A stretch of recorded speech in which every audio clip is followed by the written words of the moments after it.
촛불을 들고 광화문과 시청 앞에 모이셨던 수많은 국민들을 생각했습니다. 국민과 함께 반드시 승리해서 통합, 경제, 평화의 길을 확고하게 열어가겠습니다.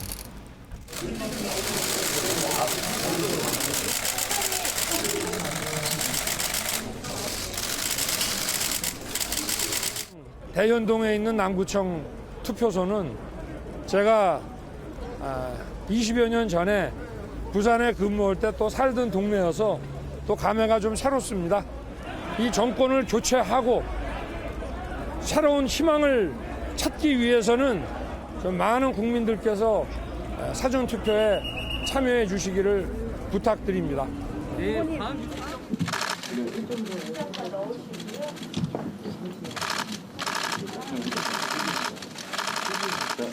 하나, 둘, 셋. 네. 우리 시민 여러분들께서 소신 투표해 주시고 내 삶을 바꾸는 미래를 위한 소중한 한 표 부탁드립니다. 네, 지난 19대 대선 사전 투표율이요 26.02%를 기록을 했고요. 재작년이죠. 21대 총선 사전 투표율이 26.98%로 역대 최고를 기록했습니다. 그런데 이번 대선에서는요 이미 이 기록을 넘어섰습니다. 지금 최종 투표율은 지금 집계가 되고 있는데 5시 현재로만 봐도요 34.7%를 기록을 하고 있습니다.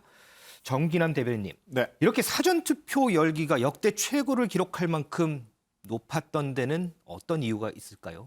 우선 몇 가지 이유를 생각해 볼 수 있겠습니다만 가장 첫 번째 들 수 있는 것은 그 대선 구도가 초박빙 구도가 되면서 네. 양대 보수 진보 유권자들이 최대 결집하는 그런 측면에 영향을 좀 받은 것 같다. 이런 생각이 하나 들고요. 네. 두 번째는 역시 이제 좀 오미크론 효과도 있을 것 같습니다. 오미크론 대유행에 따라서 네. 당일날 투표 당일날 혹시라도 코로나에 감염되거나 할 경우에 투표를 못 할 수도 있다라는 어떤 그런 불안감들도 이렇게 작용이 돼서 미리 사전 투표에 좀 참여하는 건강할 때 미리 하자. 그렇습니다. 그건 또 하나는 그 감염이 되면 또 본인도 문제지만 또 이웃에 대한 또 그렇죠. 감염의 우려가 있기 때문에 그건 이웃에 대한 또 배려이기도 하니까 그런 시민 의식이 좀 작동하는 것도 있겠다. 세 번째로는 이제 역시 이제 2014년도 지방선거부터 본격적으로 사전투표가 도입됐는데 네. 이제 사전투표 제도 자체가 정착된다는 느낌이 든다. 투표의 분산 효과랄까 이런 부분이 정착돼 가고 있다는 느낌을 줄 수 있겠다. 뭐 이런 판단입니다. 이게 보니까 이제 내 지역이 아니어도 사전투표를 할 수 있으니까 좀 편리한 부분도 있는 거죠. 그렇습니다. 뭐 관내 지역, 관외 지역에 구분이 돼서 투표를 할 수 있도록 되어 있기 때문에 이제는 뭐 젊은 층이든 뭐 또 노년층이든 사전 투표에 대한 어떤 거부감이 없이 얼마든지 본인의 어떤 투표 편의성에 따라서 하고 있는 양상으로 보여집니다. 정태근 의원님, 이 공식이 이제 언제부턴가 좀 깨지기 시작한 것 같긴 해요. 그런데 이제 이전에 보면 사전 투표율이 높으면 진보 진영에 유리하다 뭐 이런 얘기가 있었잖아요. 자, 이번에 역대 최고의 사전 투표를 기록했습니다. 어느 후보에게 좀 유리할까요?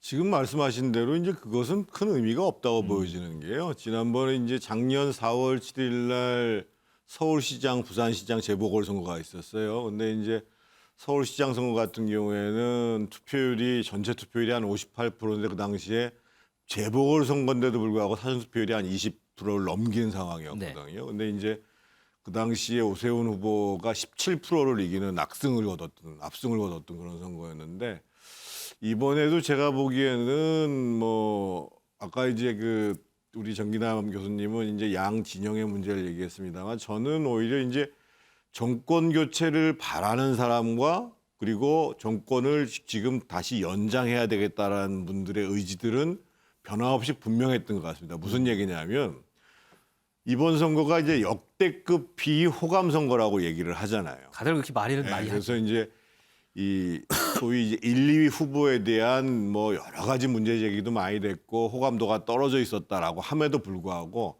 아주 분명한 것은 뭐냐면 정권이 바뀌어야 된다는 사람 그리고 그래도 이 정권이 연장돼야 된다는 사람 이분들의 투표 의지들은 상당히 이제 강했다라는 것이죠. 그래서 실제로 중앙선거관리위원회가 한국갤럽에 의뢰해가지고 사전에 여론조사를, 그러니까 투표 의향에 대한 여론조사를 한 걸 보면 이번 전주 일주일 전만 해도 반드시 투표하겠다는 층이 한 82% 나왔거든요. 근데 이번 주 들어서 89%까지 올라갔습니다. 그래서 대략 저희들이 반드시 투표하겠다는 층에서 한 5%, 6%를 빠지면 실제 투표율이 나온다고 보거든요. 그러면 이번에 80%가 넘어갈 수 있다고 보는 거예요. 그러니까 제가 봤을 때 이번에는 사전 투표만 높은 게 아니라 전체적으로 투표율이 높은 과정 속에서 조금 전에 우리 정 교수님 말씀하신 것처럼 사전 투표가 정착되면서 사전 투표율도 같이 올라가는 이런 양상으로 봐야 되지 않겠나 이렇게 봅니다. 그래서 뭐 진영 간의 유불리는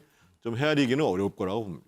김진혁 의원님, 지금 정태근 의원은 진영 간에 좀 유불리 헤아리기 어렵다고 했는데 시청자분들은 아니 그럼 이렇게 사전투표 높은데 그럼 도대체 누구한테 유리한 거야? 이렇게 궁금하실 수 있잖아요. 김진혁 의원은 어떻게 보세요? 뭐 저희 입장에서는 사전 투표가 높게 되면 아무래도 민주당 쪽에 유리하지 않겠느냐. 과거의 공식대로? 예, 뭐 그렇게 이야기할 수 있는데 사실 저는 뭐 민주당 혁신위원 입장에서 그렇게 이야기할 수도 있겠으나 제 판단으로는 정태근 의원님 말씀처럼 이번에 사전 투표가 그렇게 크게 어느 당에 더 유리하다라고 말하기는 좀 어려울 것 같습니다.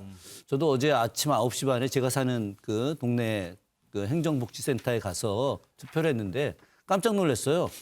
너무 많아서요? 예, 너무 많이 줄 서 있고 거기다가 연령대가 저는 뭐 저희 또래나 아니면 뭐 50대나 아니면 40대 뭐 이렇게 저희 연령대가 많이 투표할 줄 알았더니 70대 이상 어르신들이 잔뜩 계시더라고요. 마침 동장님이 지나가셨는데 제가 잘 알고 있는 동장님이어서 이제 인사하다가 동장님이 제가 공무원 생활 35년 만에 이렇게 사전투표 길게 늘어선 건 처음이다.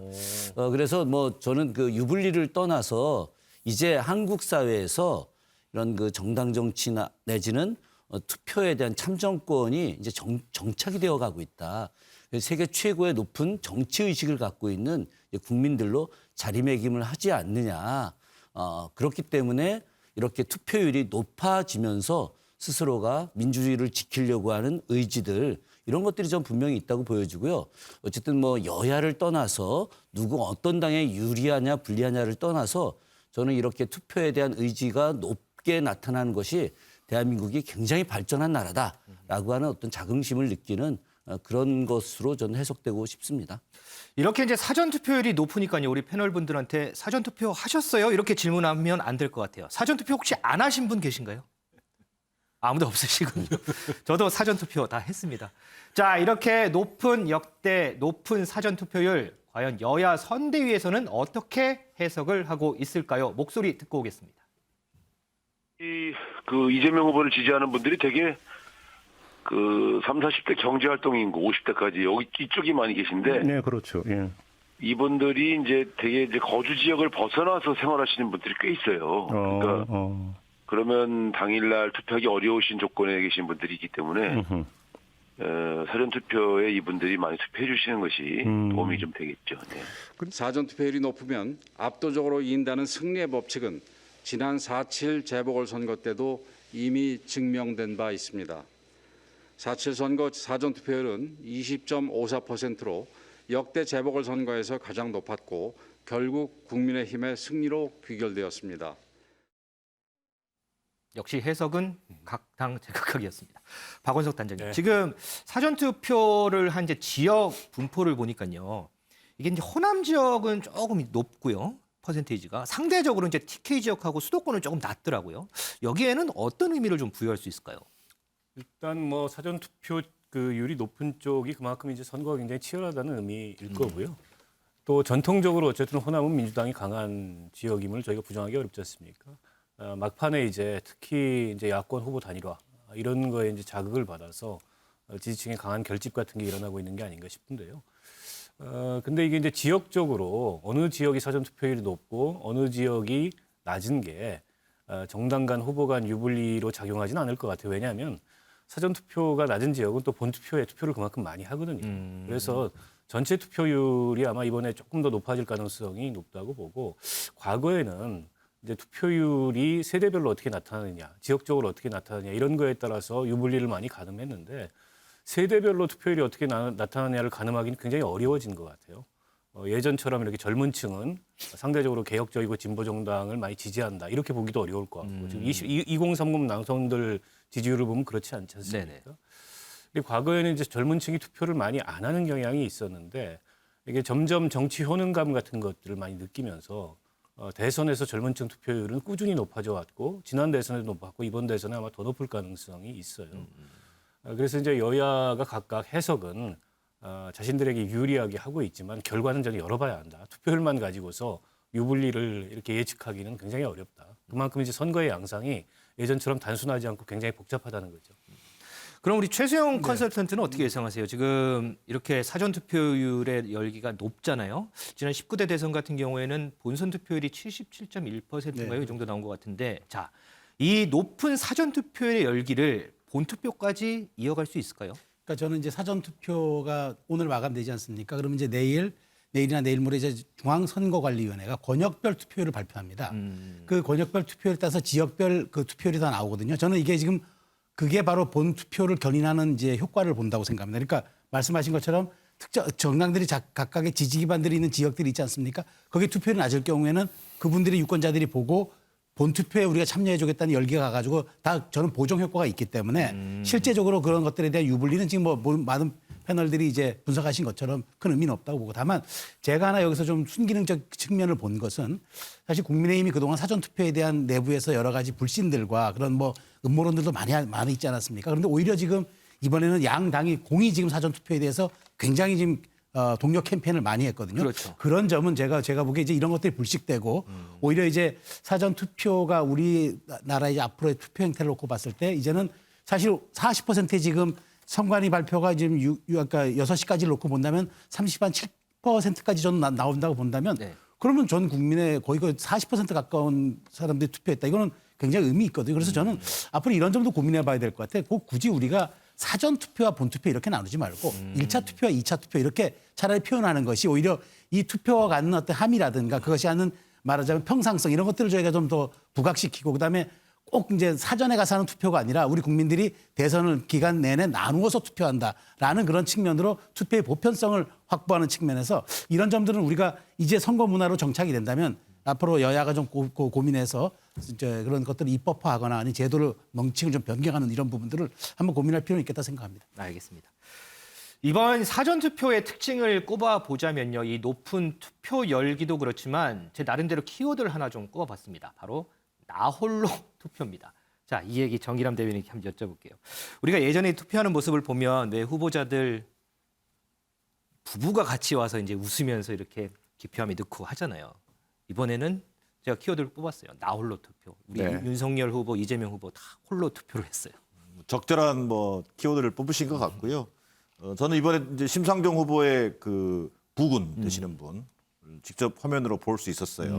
근데 마침 앵커께서 말씀하신 것처럼 두 후보, 소위 양강 후보라고 얘기되는 이재명 후보와 윤석열 후보가 각각 별도로 투표하는 모습이었는데 아마 이제 이게 그 사전 투표율을 높이기 위한 캠페인의 차원에서 아마 투표행위가 진행되다 보니까 뭐 지역에 내려가 산다든지 네. 뭐 상징적인 지역 부산에 가 산다든지 뭐 호남에서 가 산다든지 이렇게 되면서 뭐 두 분이 뭐 배우자와 함께 같이 하는 모습이 좀 연출되기가 쉽지 않은 부분도 있었다 이런 생각이 들고요. 두 번째는 뭐 어떤 전략적 선택이라기보다는 오히려 불가피한 선택의 차원에서 사전 투표에 한 사람이 하고 뭐 배우자들은 사전 투표를 하거나 실제 이재명 후보 같은 경우는 배우자가 본 투표 때 그렇죠. 인근 자택에서 그냥 투표하는 방식으로 아마 불가피한 그런 선택들을 한 것으로 보여집니다.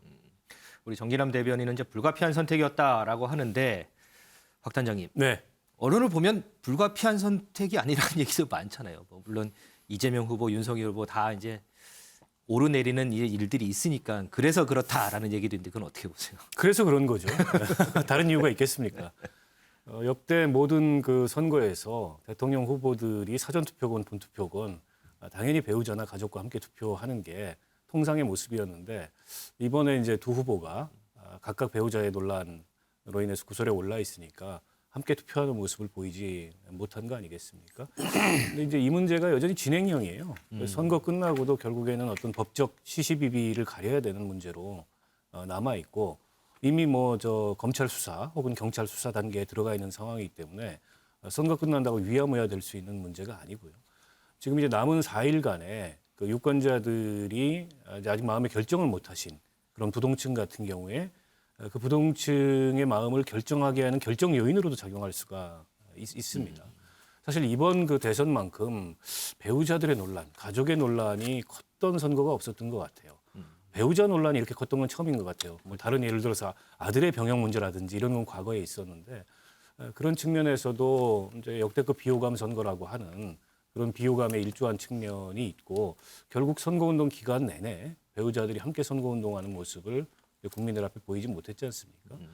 대선 후보의 검증은 어디까지가 적절한 수위인가에 대해서 논란이 있을 수 있습니다만 적어도 대선 후보의 배우자는 곧 청와대에 들어가서 사실은 공적인 역할을 수행해야 되는 위치에 있기 때문에 검증이 필요하다. 그리고 그 검증을 통해서 투명하고 깨끗해야 된다. 이런 하나의 검증의 기준을 이번 대선을 통해 세우게 된 게 아닌가 싶습니다. 이재명 후보는 서울에서, 윤석열 후보는 부산에서 각각 사전투표를 했습니다. 그렇다면 이 후보들의 배우자들은 투표를 했을까요? 했다면 어디서 했을까요? 조금 전에 자료 화면으로 힌트가 잠깐 나갔는데 그 모습 영상으로 좀 보겠습니다.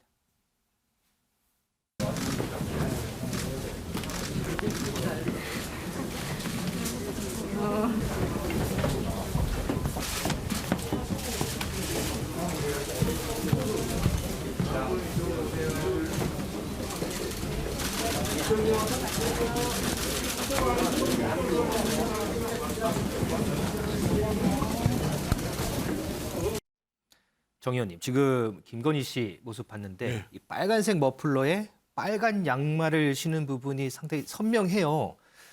김건희 씨도 투표를 하러 가기 전에 투표소 가면 기자들이 있을 거다라고 분명히 예측을 했겠죠. 그래서 빨간색을 선택을 했을까요? 뭐 그렇다고 봐야 되겠죠. 근데 저는 뭐 조금 전에 우리 박원석 단장이 지적한 대로 이번 선거에서 배우자들이 역대급 논란을 일으킨 거에 대해서는 사실은 유권자 여러분들께 사실 좀 죄송스럽고 바람직하지는 않죠. 그런데 이미 이제 투표와 관련해 가지고는 아까도 제가 말씀드렸습니다만 이번 선택의 가장 중요한 점은 물론 이제 후보자에 대한 호감도 또는 비호감도 또는 또 배우자에 대한 검증도 물론 있습니다만 결국은 이제 정권 교체를 원하느냐 아니면 지금 민주당 정권이 재창출되기를 원하느냐 이런 부분들에 집중이 된 거거든요. 그래서 이제 사실은 가장 피해를 많이 본 게 정의당 같은 경우였고 그런 측면에서 봤을 때는 뭐 지금 이 김건희 배우자의 투표라든지 또 김혜경 배우자는 이제 본투표 때 하겠다고 그러는데 네. 이게 뭐 선거에 미치는 영향은 뭐 거의 없을 거라고 보여집니다. 자, 그런데요, 김 의원님. 김건희 씨는 사전투표를 했잖아요. 네. 근데 이제 앞서 이제 얘기도 나왔지만 김혜경 씨 같은 경우에는 이제 본투표를 한다고 알려졌단 말이죠. 네네. 이것도 나름의 전략인가요? 사전투표를 할 수도 있는 거잖아요. 물론 따로따로 하더라도. 대통령 선거가 얼마나 정당에서 중요하겠습니까? 대통령 선거를 통해서 국가의 운명이 좌지우지되는 것인데 그 안에 굉장히 많은 사람들이 전략가들이 다 포진해서 논의하지 않겠습니까? 그런 측면에서 김혜경 여사의 그런 그 투표 시기도 역시 아마도 굉장히 논의가 됐었을 거라고 보고 있고요. 뭐 저도 들은 바로는 9일 날 투표를 하겠다고 밝혀졌는데 제 판단으로는 아마 9일 오후에 한 뭐 2-3시 정도 그쯤에 하지 않을까. 시간까지 정확하게 하시는 거예요? 아니 뭐 저는 추정입니다. 예, 개인적으로는 제가 만약에 그 전략가라고 한다면은 저는 그 시간대를 선택하게 아마 할 겁니다. 왜요? 아무래도 뭐 오전에 하는 것보다는 점심 식사 이후에 이렇게 하는 거고 또 나머지 6시까지니까 7시 반까지니까 네. 그 중간에 시간도 있을 수 있고 그렇다고 한다면 뭐 제일 적절한 시간이 한 3시 정도가 되지 않을까. 그것들이 뭐 그러면 이제 언론에도 나오고 하지만은 전반적으로 우리 뭐 지금 뭐 배우자 리스크 이야기 합니다만은 그 선거에 크게 영향을 주지 않으면서 또 대통령 후보의 배우자가 또 투표를 하고 너무 늦게 하면은 뭔가 쫓기는 듯한 느낌이 있어서 뭐 있는 거 아니야? 이렇게 생각하면서 이렇게 또 평가될 수도 있으니까 두세 시 정도가 가장 적절한 시간이 아닐까 생각을 합니다. 9일 두세 시 저희 정치부 기자들이 꼭 좀 전달하도록 하겠습니다. 자, 이런 가운데요. 현재 입원 치료 중인 박근혜 전 대통령도 사전투표에 나서서 상당히 관심을 끌었습니다. 이 박 전 대통령의 경우에는 지난해 말이죠. 복권이 됐기 때문에 이번 선거부터 투표를 또 할 수가 있습니다. 최수영 컨설턴트, 네. 이게 어떻게 보세요? 이게 박근혜 전 대통령이 사전투표를 했다. 네. 나름의 메시지를 담았다 이렇게 봐도 될까요? 그렇죠. 그러니까 사전 투표가 중요하다라는 것이 이제 본인의 투표를 함으로써 이제 입증이 되고 지지층에게 그런 호소하는 효과도 있을 겁니다. 그러니까 저는 박근혜 대통령 전 대통령께서 지금 입었던 옷을 가지고 여러 가지 이제 뭐 파란색 옷 계열의 옷을 착용했기 때문에 그런 이제 여러 가지 추측과 그런 이제 뭐 예측들이 나오는데 뭐 그런 제가 보기에 큰 의미는 없을 것 같고 그 박근혜 전 대통령이 이제 그 자택에 가서 3월 9일 이후가 될 것 같으니까 네. 그렇다면 사전 투표를 하는 것이 그것이 맞고 그리고 이제 사실 일부 지지층에서 제가 아까도 말씀드렸습니다만은 그 사전 투표가 좀 부정선거와 많이 논란이 그런 과정 논란이 있었다는 얘기들이 많은 보수 유튜브를 통해서 많이 나왔잖아요. 그런 것들을 불식시키는 효과도 있을 것 같아요. 그러면서 사전 투표에 오히려 양쪽 지지층이 다 결집했다 그러면은 보수를 지지하거나 나를 지지하는 사람들은 꼭 투표에 참여해달라는 그런 강력한 메시지가 될 수 있기 때문에 박 전 대통령이 지금 사전 투표에 참여한 것은 나름대로 어떤 그 생각을 가지고 그런 전략적 어떤 투표의 일환으로 저는 그렇게 분석합니다. 역대 최고를 기록했던 이번 대선의 사전투표, 과연 유불리 어느 후보에게 갈지 상당히 좀 궁금해집니다. 자, 이 각 후보들은요, 이 시간 이 대선 전 마지막 주말 유세로 분주합니다. 그 모습 영상으로 준비했습니다.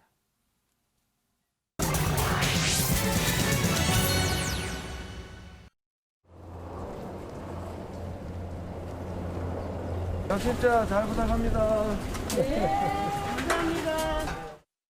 울진이 상태가 아주 심각한 것 같고 특히 이제 주택이 전소되는 바람에 정말 힘들어하시는 분들 보니까 정말 가슴 아픕니다. 이게 자연재난이라고는 하지만 일단 잘 수습하고 그 사후에 우리 이재민들에 대한 보호 조치나 이런 게 좀 더 강화돼야 되겠다는 생각이 들었습니다. 어쨌든 바람도 약간은 잦아지는 것 같고 좀 신속하게 화재 진압이 됐으면 좋겠다는 생각이 듭니다.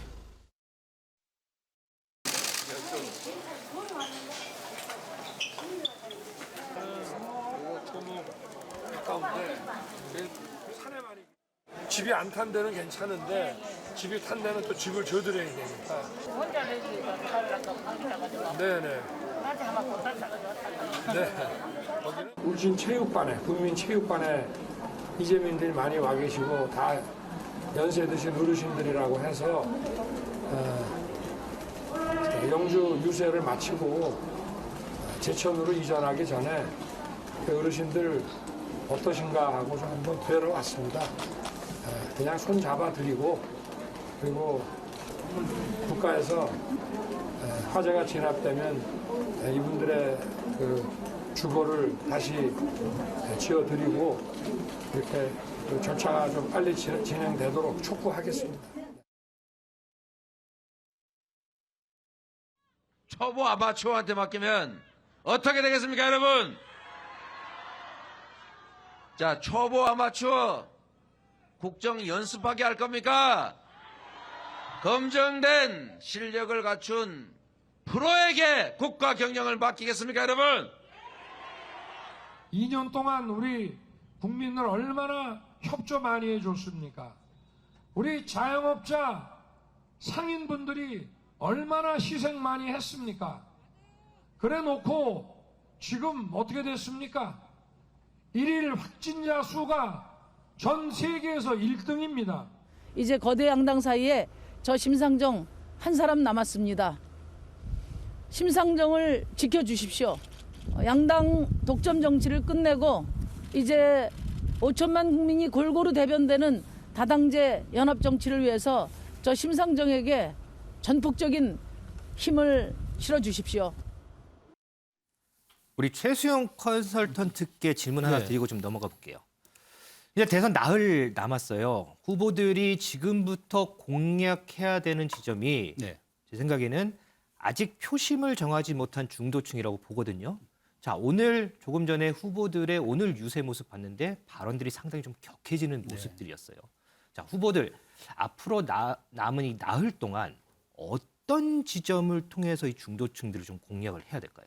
사실 지금 거의 10% 이내로 그 중도층이 남아 있었다는 게 여론조사에 잡혔지만 지금 급격히 사전 투표가 진행되면은 급격히 중도층도 표심을 정합니다. 왜냐하면 투표가 진행됐다는 그런 신호가 자신들에게도 선택을 해야 된다라는 압박을 오기 때문에 이제 줄어드는데 저는 지금 그 생각입니다. 지금 여론조사의 지표들을 놓고 보면 거의 그 부합되는 지표들이 거의 양강 후보들이 지금 굉장히 붙어 있다. 이런 지금 아주 오차범위의 접전이라는 것들이 많이 나오지 않습니까?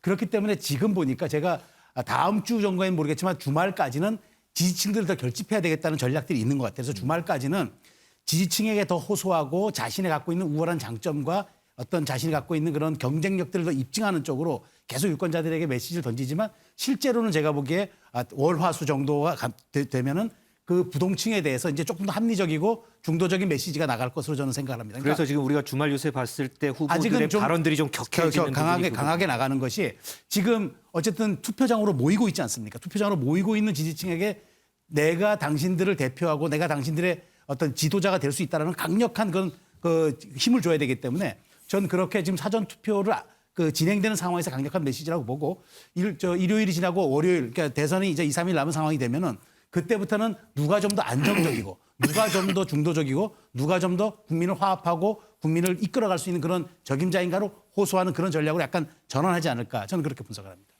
자, 이 지점에서요. 이 선거 막판 이뤄진 가장 큰 이슈죠. 바로 윤석열, 안철수 두 후보의 단일화였습니다.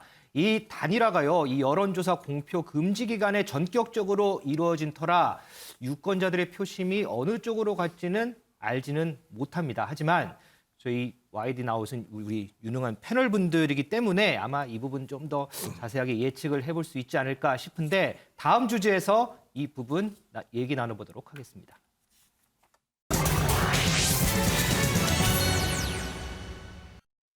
저는 당선을 목표로 뛰고 있습니다. 야권 후보 단일화를 제안합니다. 제가 완주한다고 그렇게 계속 이야기를 해도 단일화 꼬리만 붙이려고 하니 저는 이제부터 저의 길을 가겠습니다. 무의미한 과정과 시간 정리하겠습니다. 마음에 안 들고 무능한 거 알면서도 그 사람을 뽑는다는 겁니다. 1년만 지나고 나면 내가 그 사람 뽑은 손가락 자르고 싶다고 또 그럴 겁니다. 이제 거의 2만 통 정도 문자가 지금 와 있습니다. 이러고도 뭐 협상의 파트너라고 생각을 할 수가 있겠습니까?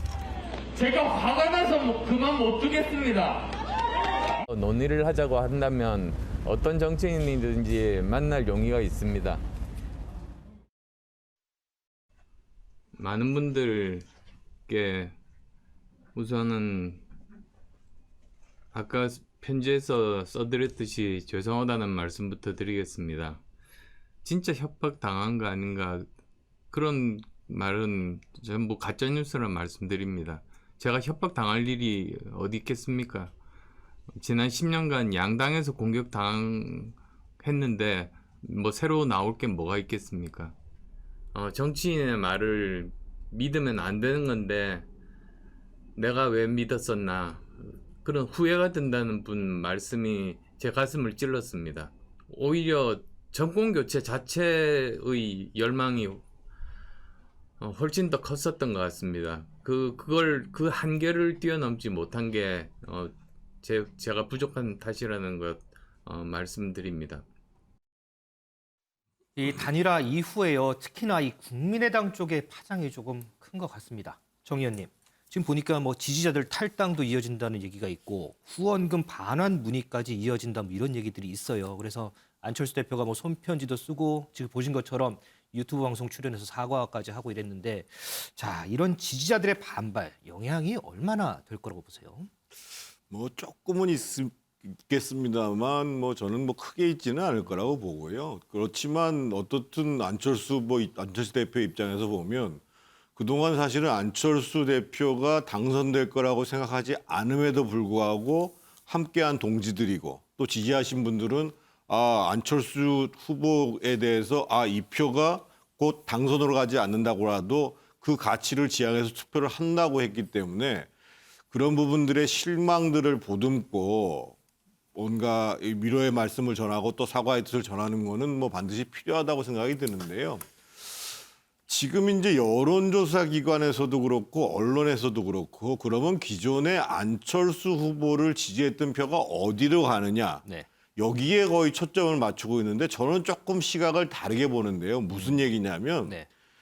안철수 후보가 선택했던 현실적인 목표는 정권 교체였었어요. 네. 그러면 이번 선거를 봤을 때 가장 분명하게 볼 수 있는 지표 중에 하나가 뭐냐면 정권 교체를 바라는가 정권이 연장되기를 바라는가 이 지표였거든요. 그런데 이 지표와 관련해서 정권 교체를 바라는 지표가 50% 초반대에서 심지어는 90% 후반대까지 아주 일관된 지표로 나왔습니다. 그래서 지금 안철수 후보를 지지했던 데가 뭐 몇 프로가 이재명 가고 몇 프로가 윤석열 가는 게 중요한 것이 아니고 네.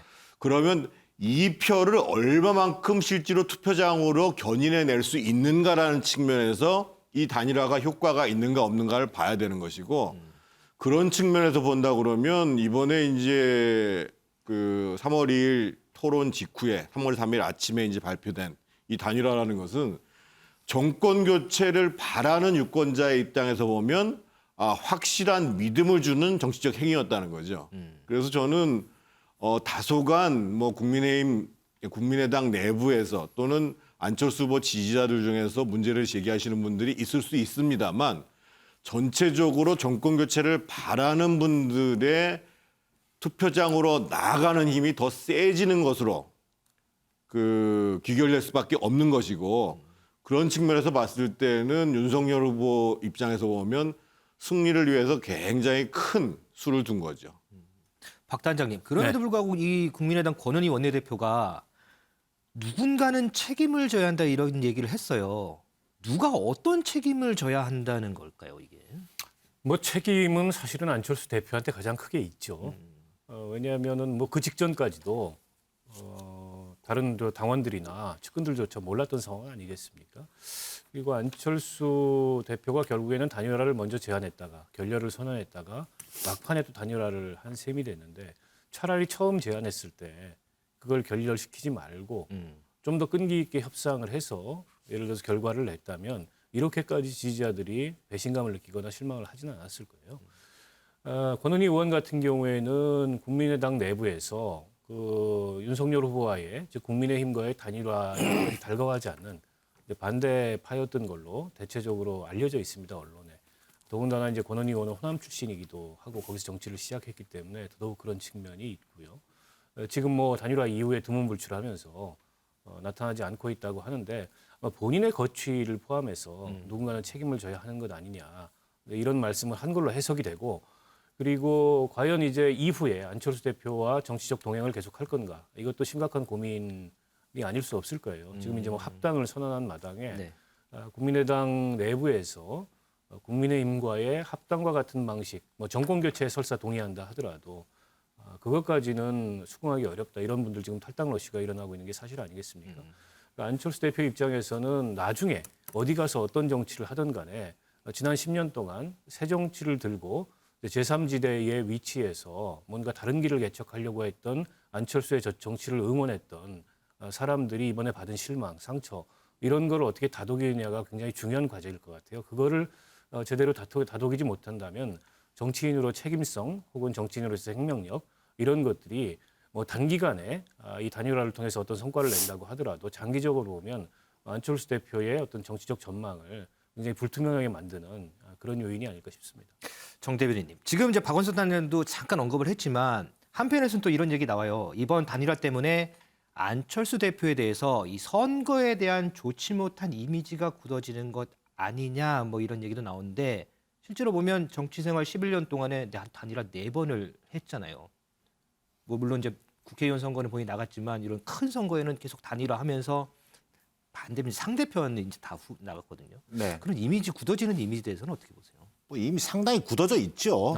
그런데 이번에 다시 한번 확인했다. 뭐 이런 정도의 생각인데요. 실제로 그럼에도 불구하고 지금 4번의 그 소위 이른바 단일화에서 철수인데 그전에는 그래도 명분이라는 걸 쥐고 있었어요. 네. 그게 앞서 여러 패널들도 얘기했지만 안철수의 새정치, 또 그다음에 제3정당, 그다음에 이른바 다당제라고 하는 안철수가 정치를 하는 명분이라고 하는 걸 놓지 않으려고 노력을 했어요. 네. 그 단일화가 깨질 때도 그랬고 뭐 단일화에 서서 지고 뭐 무산이 될 때도 그랬습니다만, 그런데 이번에는 그 명분마저 아주 내팽개쳐 버렸다. 그런 의미에서 저는 어찌 보면 정치적으로는 대단히 회생하기 어려운 저는 상황으로 치닫고 있는 게 아니라는 그런 비판적을 입장을 갖고 있어요. 실제로 이 정치에 있어서 명분이라고 하는 것은 어찌 보면 생명과도 같은 거거든요. 자, 그런데 이번 단일화 과정에서 보여준 안철수의 정치는 그 어떤 새 정치와도 거리가 없었고, 그다음에 어떤 국민에게 감동도 준 게 없어요. 자, 그다음에 두 번째, 무슨 최소한의 어떤 아무리 목표가 있다 하더라도 그 과정 자체가 또 국민들에게 정말 투명하게 보여지면서 안철수가 정권 교체라고 하는 명분 속에서 이런 선택을 할 수밖에 없었겠구나라는 그런 인식을 줬어야 되는데, 그런 것들이 사상되고 한밤중에 뭐 거의 뭐 보쌈 당하듯이 이루어진 이 소위 이른바 단일화가 되다 보니까 이걸 야합이라고 볼 수밖에 없는 것이고, 정치권에서는 뭐 물론 지지층에서는 당연히 그걸 아름다운 단일화로 묘사하고 싶겠습니다만, 또 반대 진영에서는 대국민 사기극이라고 얘기를 하는 거예요. 저 오죽하면 홍준표 의원이 단일화의 어떤 그 효과에 주목하다가 이제 와서는 단일화의 역풍이 이거 굉장히 만만치 않은 것 같다라는 얘기를 할 정도의 상황이 된 거지 않습니까? 그런 의미에서 본다면 그 국민이 납득할 수 없고, 또 이를테면 최소한 그 이후의 과정을 통해서라도 저는 뭐 단일 후보로서 정권 교체를 위해서 나섰다면은 또 저는 백보양보해서 이해를 할 수 있다고 생각해요. 지지층에서는, 국민의당이나. 근데 결국은 또 합당까지 하겠다는 거 아니겠습니까? 그러면은 기본적으로 명분과 어떤 원칙을 저버린 하나의 야합으로밖에 규정할 수밖에 없다. 그런 의미에서 지금 안철수 후보가 그 후폭풍을 받고 있는 거다. 자, 이제 결국 지지층에는 두 가지로 갈라지지 않겠습니까? 결국 야권 단일화라고 하는 컨벤션 효과가 더 크게 나타날 거냐? 그러면 윤석열 후보가 훨씬 유리해진 상황이 되겠죠. 자, 그게 아니라 이를테면 전통적인 여권 지지층의 어떤 위기감이 작동하면서 소위 이른바 결집 효과가 나타날 거냐? 그러면 당연히 이재명 후보가 유리해질 가능성이 있다고 봐요. 저는 그 싸움이 지금 아마 남은 5, 6일 동안에 펼쳐진다고 보는 것이고, 근데 저희가 여기서 주목하는 부분은 중도 부동층을 중심으로 한 안철수 정치에 대한 배신감이 굉장히 지금 크게 작동하고 있다는 것. 그런 것들이 아마 저는 어찌 보면 이 판세를 가르는데 중요한 어떤 기준이 될 거다, 이렇게 생각하고 있습니다. 우리 최수영 컨설턴트는 어떻게 보세요? 이 지금 정기남 대변인은 상당히 비판적인 입장을 견지해 줬는데, 네. 어제 윤석열 후보가 이제 유세에서 이건 철수 아니다, 안철수의 진격이다, 이런 표현을 썼거든요. 어떤 부분에서 진격이라는 표현을 썼어요? 그러니까 제가 11월 1일 그 안철수 후보가 대선 후보를 등록하고 출마 선언한 다음에 그 다음날 바로 이제 대국민 압박 면접을 했었습니다. 그래서 이제 그때 전역 의원 서민 교수, 그다음에 제가 면접관으로 나서서 제가 첫 질문을 던졌습니다. 네. 안철수 대표가 그러면 이번 대선 출마하는 목표가 네. 정권 교체가 목표냐, 대선 완주가 목표냐, 양자택일한다면 뭘 택하겠느냐 했더니까 명료하게 정권 교체라고 답을 했습니다. 저는 거기에 답이 있다고 봅니다. 그러니까 지금 정 의원님 말씀하셨다시피 지금 어쨌든 그 정권 교체를 바라는 지수가 50%를 꾸준히 넘었고, 지난 4.7 재보궐선거 당시에 오세훈 후보와 단일화하는 과정에서 사실 안철수 대표가 지리멸렬했던 야권을 다시 일으켰었던 그런 불씨 역할을 했던 건 사실이거든요. 그러면서 야권이 지평을 넓혔고 어떤 정권 교체를 가져올 수 있는 동력을 삼았던 건데, 그러면 만일 안철수 대표가 완주하거나 한다 그래서 만일 야권이 분열돼서 이런 것들이 악재로 작용한다. 그러면 안철수 대표가 자기가 이야기했던 그런 정치적 그 슬로건에 대한 자기 부정이 되지 않겠습니까? 네. 그런 점들이 저는 감안된 결정이라고 보고, 다만 이제 안철수 대표가 그럼 이제 그간의 단일화 협상에서 왜 그러면은 저렇게 아니라고 선을 긋다가 이번에 합류했느냐? 어쨌든 윤석열 후보가 단판을 통해서 안 후보가 10년 동안 중도 정치해왔던 그런 가능성을 살리는 5년의 정치적 공간을 열어주는 걸 명분으로 했기 때문에 이른바 대가와 보상에 따른 자리 나눔 같은 것으로 비춰지는 그런 지난번 협상 같은 것은 안 대표가 수용할 수 없었지만, 이런 협상이라면 내가 향후 5년의 정치적 공간에서 윤석열과의 공동정부 혹은 국정운영의 가치 비전을 통해서 내 정치적 공간과 환경을 열어갈 수 있는 계기가 되겠다. 그런 판단 때문에 저는 전격적으로 판단했다고 보고, 어쨌든 야권에서는 단일화라는 어떤 그런 불확실성이 제거되고 모호성이 사라졌기 때문에 캠페인하기엔 상당히 이제는 좀 수월한 그런 전략적 측면이 있지 않을까, 저는 그렇게 생각합니다. 김준일 의원님. 지금 조금 전에 이제 정기남 대변인 발언도 들어보면 그렇고 민주당 내에서는 이번 단일화에 대해서 공세가 상당히 만만치 않잖아요. 그런데 많은 시청자분들이 이런 얘기를 하시는 분들도 많아요. 이재명 후보도 얼마 전에 김동연 후보하고 단일화했잖아요. 그러면 그 단일화하고 이 단일화는 뭐가 다른 거냐 이렇게 질문하시는 분들이 많거든요. 뭐가 다른 건가요? 일단 뭐 기본적으로 김동연 후보하고 이재명 후보의 단일화는 그 두 사람이 삶의 궤적이 거의 같아요. 네. 가난한 빈민가의 아들로 태어나서 굉장히 어렵게 성장을 하고 그런 과정에서 두 사람이 갖고 있는 생각들이 가난하고 힘없는 사람들 계속해서 이야기하는 것이 뭐 억강부약 대동세상 이렇게 이야기하지 않습니까?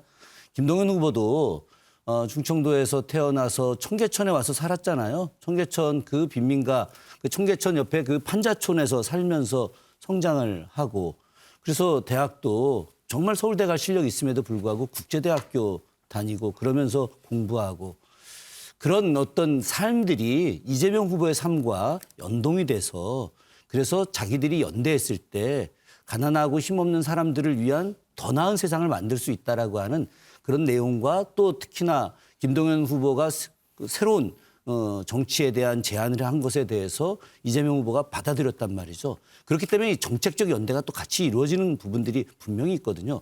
그런데 이번에 안철수 후보하고 윤석열 후보의 단일화 내용이 정권교체라고 하는 이름으로다가 분명히 나타나긴 했습니다만은 또 정권교체의 어떤 의지들을 갖고 있는 분들이 또 50% 이상인 것도 분명한 사실이기도 하고 그럼에도 불구하고 이들이 도대체 정권교체라고 하는 그 이름 말고 그 이름을 빙자한 어떤 내용들이 있었는지에 대한 것을 국민들이 전혀 모르거든요. 그런 측면에서 두 사람의 어떤 단일화에 대한 비평이 있는 것이고 저는 그렇게 생각을 합니다. 두 사람이 단일화할 수 있다고 생각을 해요. 그건 정치인들끼리 그렇게 당연히 판단하고 정치적 이익을 위해서 당연히 할 수 있는 것이죠. 그런데 이런 단일화가 DJP 연합과 비슷한 형식으로 이야기된다면 나는 안 된다고 본다. 역으로 과거에 DJ하고 김대중 대통령과 김정필 전 국무총리의 어떤 연대라고 하는 것은 위기에 처한 나라를 극복하기 위한 정책 대안들을 갖고 한 것이거든요. 아니 정권 교체를 하면은 더 좋은 나라 만들려고 하는 거 아니겠습니까? 그런데 만약에 정권 교체 됐음에도 불구하고 지금보다 더 못한 체제로 간다면, 못한 현실로 간다면 정권 교체 의미가 없는 것이고 안철수 후보 말대로 손가락 잘라야 되는 일 아니겠습니까? 위대한 결단이 되려면은 바로 윤석열 후보나 국민의힘이 더 좋은 나라를 만들어야 되는데 지금까지 대통령 선거 과정에서 좋은 정책 한 번도 내놓은 적이 없지 않습니까? 제대로 된. 지금 코로나 확진자 수 많다고 막 비판을 하지만은 그것과 관련해서 더 좋은 정책이 없기 때문에 그래서 제대로 된 평가를 받기가 어렵다라고 하는 것이죠. 위대한 결단이 되려면은 좋은 정책을 만들어줘야 된다. 이게 제 생각입니다. 역시 민주당 쪽에서는 참 강한 비판이 나오는 것 같습니다. 박 단장님. 네. 어쨌든 이 유권자들 입장에서는 안철수 대표가 지금까지 가지고 있었던 10% 안팎의 이제 지지율, 과연 이 지지율이 어디로 갈 거냐. 어쨌든 여론조사 공표 금지 기간 이후에 단일화가 이루어졌기 때문에 여론조사상으로는 우리가 알 수는 없어요. 이 10% 안팎의 지지율 어떻게 갈 거라고 보세요? 사실 섣불리 예측하기가 어렵죠. 과거에 이제 후보 단일화 사례는 어쨌든 여론조사 공표 금지 기간을 한참 전에 남겨놓고서 했기 때문에 그 지지율이 어떻게 이동하는지 이게 이제 확인이 가능했는데 이번 같은 경우에는 확인하기 어렵고 쉽게 예측하기가 어렵습니다. 그만큼 사실은 단일화가 거의 무산됐다 이렇게 생각하고 있는 상황에서 이루어졌기 때문에 그게 과연 정권 교체를 원하는 지지층들에게 지지층들 쪽으로 수렴이 돼서 윤석열 후보에게 유리하게 나타날지 아니면 그에 대한 반감이 작용하면서 오히려 이재명 후보 쪽으로 결집이 이루어질지 아니면 안철수 후보 지지층 중에는 양당 다 싫다. 이른바 이제 제3지대 정치가 있어야 된다. 이런 어떤 그 표심이 나타나면서 심상정 후보에게 조금 유리하게 작용할지 그거는 지켜봐야 할 것 같고요.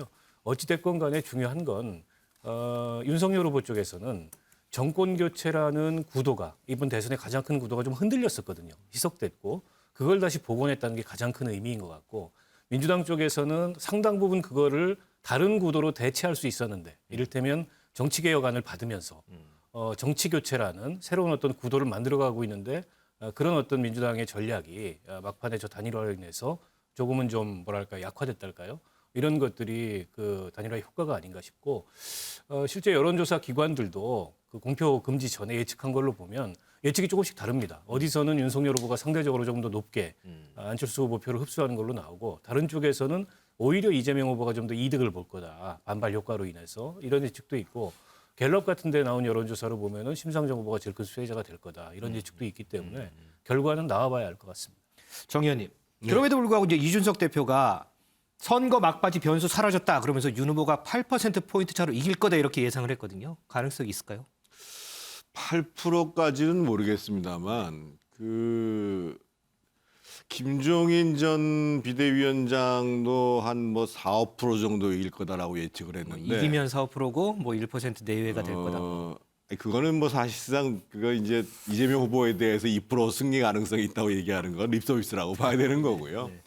근데 사실은 그 전에 제가 김종인 위원장을 만났는데 그 전에는 한 2% 정도로 간신히 이길 것 같다 이렇게 얘기했었거든요. 이 얘기는 뭐냐면 이번에 단일화의 효과가 확실히 정권 교체를 원하시는 분들이 더 투표장에 나오도록 만들므로써 승리의 가능성이 더 높아졌다. 그래서 사실 대선에서 8% 차이면 굉장히 큰 표 차이입니다. 그렇죠. 그러니까 지난번에 박근혜 후보가 문재인 후보를 이길 때가 3.6% 차였거든요. 그래서 보통 개표에서 한 2시간 지나면 거의 확인되는 시점인데 아마 이제 정확히 수치로 얘기할 수는 없습니다만 지금 뭐 분석하시는 분들에 따라서는 차이가 있겠습니다만 한 5% 정도의 승리가 가능하지 않겠냐 이렇게 지금 보는 효과를 갖고 있는 거죠. 5% 정도의 승리. 네. 짧게 한번 반론 들어볼게요. 5% 정도의 승리 동의 안 하시죠? 동의할 수 없죠. 그리고 이준석 대표의 얘기는 선동적 발언이고요. 저는 이제 결국은 단일화 윤철수란다. 윤석열과 안철수 후보 간에 합쳐졌잖아요. 단일화 학교가 1+1이 2가 아니라는 게 정치 아니겠습니까? 그런 면에서는 예단할 수는 없다. 자, 두 번째. 워낙 박빙 구도다 보니까 실제로 단일화를 했다는 것 자체는 상징적으로 심리적으로는 상당히 아마 윤석열 후보 쪽에서 기세를 올렸다 이렇게 볼 수 있을 거예요. 그걸 부인할 수는 없다고 봐요. 자, 그러나 현실에서는 만만치 않은 단일화 역풍이 지금 불고 있다. 특히 이 진층의 결집과 더불어서 앞서 잠깐 언급했습니다만 이 중도 부동층 사이에 그동안 안철수 후보에 대한 어떤 관심과 지지를 보내왔던 중도 부동층들이 집중적으로 그 배신감을 지금 토로하고 있는 상황이다. 이게 어떤 역결집 현상이 나타나서 이게 얼마만큼의 파괴를 가질지 현재로서는 좀 예단하기 어렵다. 그리고 민주당 입장에서는 당연히 거기에 기대를 걸고 있다. 특히 중도 보수층 중에도 20, 30대 부동층이 굉장히 높은데 20, 30대는 거의 30% 후반에서 40대 초반까지 부동층이 나타난단 말이에요. 특히 20, 30대 층에서 안철수 정치에 대한 배신감 이런 것들이 단일화의 역풍으로 지금 나타나고 있기 때문에 저는 이준석 대표의 8%포인트는 말도 안 되는 얘기고 오히려 지난 2012년 대선 당시에 박근혜 후보와 문재인 후보 간의 소위 3몇 %, 3, 4% 내에 지금 초접전 양상이 저는 펼쳐질 걸로 보고 있습니다. 알겠습니다. 자, 이 안철수 대표요. 오늘 캠프 해단식도 했고요. 사전 투표도 했습니다. 그리고 오후부터는 윤석열 후보의 유세에 동행을 했습니다. 그 모습 영상으로 보겠습니다.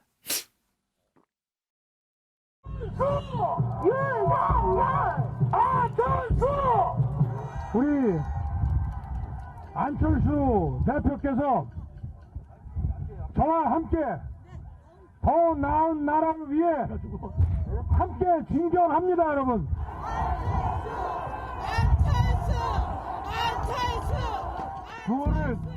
구호를 이렇게 바꾸시죠. 윤석열 후보 상징이 뭡니까? 바로 공정과 상식 아니겠습니까? 거기에 저 안철수의 통합과 미래가 합치면 더 좋은 대한민국 만들 수 있습니다. 김 의원님, 지금 영상 보셨죠? 네. 지난 2012년에 당시에 이제 문재인 후보하고 안철수 대표가 이제 달인화하고서 제 기억으로는 아마 한 2주인가 지나서 2주. 네. 2주 지나서 유세 함께 했어요. 근데 지금 모습 보니까 어떠세요? 그때하고 좀 비교해 보시면. 그래도 뭐 상당히 빨리 한 편이죠. 왜냐하면 시간이 얼마 남지 않았으니까. 근데 저는 아까 그 사진 있잖아요. 그 저 처음에 이제 박원순 당시 희망제작부 상임이사하고 서울시장 단일화했을 때, 또 문재인 당시 후보하고 단일화했을 때, 그때 사진들은 굉장히 환한 미소였거든요. 그런데 마지막 그 윤석열 후보하고 이렇게 단일화했을 때 저 사진이 얼굴이 그렇게 크게 웃는 모습은 아니에요. 마스크를 쓰고 있어서요. 근데 제가 저게 일종의 좀 약간 그 상징 같은 건데, 저는 어쨌든 뭐 안철수 후보 입장에서는 그런 단일화를 통해서 자기 어떤 최대한의 역할을 하겠다라고 하는 부분들에 대해서는 뭐 그건 정치인으로서 높이 평가를 합니다. 그리고 오늘 이제 아까 그 유세하는 부분에서도 굉장히 빨리 전 나왔다고 생각을 해요. 그런 측면에서 자기의 역할을 좀 최대한 열심히 잘하고 있는 거 아니냐 하는 그런 생각은 분명히 하고 있습니다.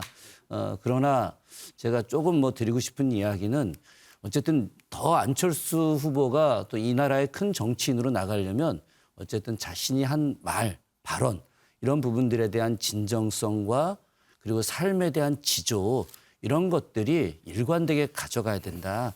정치인들 일시적인 영화 이거보다 권력은 짧고 인생은 길다.